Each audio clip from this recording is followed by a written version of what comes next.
All right, so last season, first of all, we had TC and Sid getting blown up in Syria, so we're gonna have to figure out like what happens with that. We had Jordan and Scott in a major brush fire, and basically one of my big storylines throughout the year and how it ended was my father and my family group bought the hospital to save it, but we ended up firing Topher in the process. So in protest, I staged a walkout and quit my job. And so at the beginning of this next season, we're gonna figure out what, kind of happens with all that.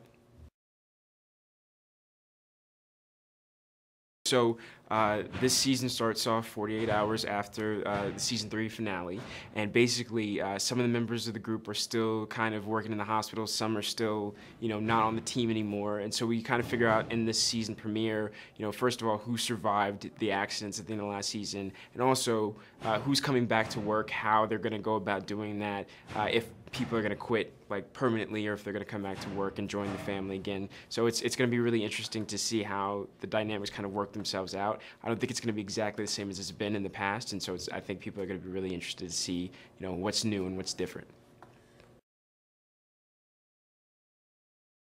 For me, the authenticity of the show, first of all, we want to start with like the medical. We really try and really hone in on being really authentic and true to real life cases. We have a lot of doctors that work on our show that come in and consult with us, and a lot of the stories that we tell in the show, a lot of the cases that we have are ripped from their actual experiences. So we try to stay as true to that as possible. But also, I think a big aspect of our show is the family nature of the night shift and the team that we have.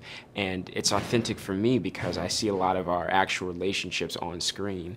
We're all very close and in different ways, and you find little stories that we have in real life finding themselves, working themselves into the scripts. And so it's a lot of fun to see our real life relationships play out on screen and vice versa. It's all kind of inspiring each other. So it's really authentic when you just get to come and hang out with us and see us kind of work together, because it's very true to how we are in real life. Our relationships are, how we bounce off of each other. It's really authentic in that way, so yeah. So my character, the first episode of the show, was his first day on the job, and he was this very awkward, squeamish doctor who you didn't really know much about. You could tell he was a bit smart, but just clearly had no social skills. So he's somewhat like that still. That's not really changed much, but he's grown a lot as far as who he's become as a doctor. He's one of the top surgeons in the hospital now.